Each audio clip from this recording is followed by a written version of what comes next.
নমস্কার।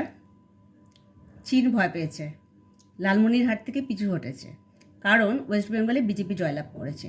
ওয়েস্ট বেঙ্গলে বিজেপি জয়লাভ করার ফলে ওয়েস্ট বেঙ্গল, বিহার, আসাম এবং মেঘালয়ে যেহেতু বিজেপি সমর্থিত সরকার আছে, এবং ত্রিপুরাতে পুরো জায়গাটা ওখানে যে বর্ডার ফেন্সিং বা সমস্ত কিছুভাবে অনুপ্রবেশ রোখার জন্য সমস্ত রকমের পদক্ষেপ নেওয়া হবে। স্মার্ট ফেন্সিং দেওয়া হচ্ছে, day night camera, laser camera, ঝড় বৃষ্টি রাত যখন যে কোনো সময়তেই খুব ভালো করে ছবি তুলতে পারবে। পায়ের আওয়াজ থেকে আরম্ভ করে মানে আসার আগে থেকেই তারা ডিটেক্ট করতে পারবে যে কারা আসছে। সুতরাং অনুপ্রবেশ প্রায় একদমই বন্ধ করা সম্ভব না হলেও 80 থেকে 90% অনুপ্রবেশ বন্ধ করা যাবে।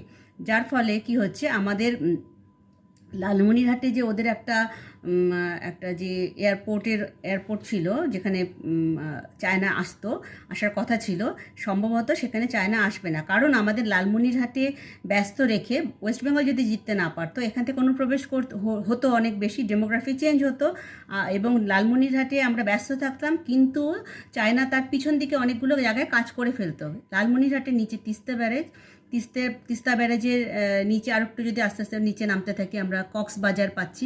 কক্সবাজার আগে পেকুয়া, কক্সবাজার, চকফু, মায়ানমারের অংশ ধরে আপনি চলে গেলে সোজা মালাক্কা স্ট্রেটে চলে যাওয়া যাবে, এবং ওখানে ওরা মালাক্কা স্ট্রেটের লাইনটাকে ক্লিন করে ফেলবে, যাতে আমরা কোনোভাবেই ওটাকে বাদ সাধতে না পারি। কিন্তু এটা তো হলো না। তার জন্য কি হচ্ছে, যেরকম ডোকলামে প্রচুর মার খেয়েছিল চীন কিন্তু যুদ্ধে অত পারদর্শী না। ওই 62 যুদ্ধের কথা ছেড়েই দিলাম, তখন আমাদের সেনাবাহিনী যথেষ্ট উন্নত ছিল না, তাদেরকে বরফে জুতো পর্যন্ত দেওয়া হয়নি, সেরকম ড্রেস দেওয়া হয়নি, তার জন্য আমাদের সেনাবাহিনী সেই সময় ওখানে জয়লাভ করতে পারিনি। তার পিছনে অনেক হিস্ট্রি আছে, সেটা পরে বলবো।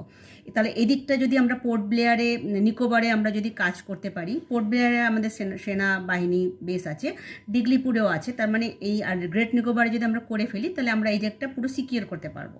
এবং ভবিষ্যতে যদি প্রয়োজন হয়, চীন তেড়িমেড়ি করে, আমরা মালাক্কা স্ট্রেট বন্ধ করে দিয়ে ওদের কিন্তু বিপদ হতে পারে।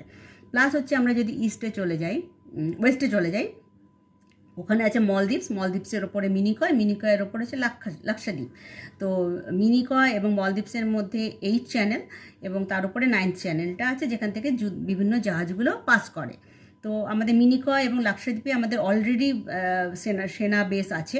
ভবিষ্যতে হয়তো আমরা আরও বেশি ভালো করতে পারবো। এবং এটা জেনে রাখবেন, পৃথিবীতে ভারতের নৌবাহিনী হচ্ছে 1 নম্বর। যে কোনো পাইরেটস থেকে আরম্ভ করে, এমনকি ইউএসএকেও আমরা হেল্প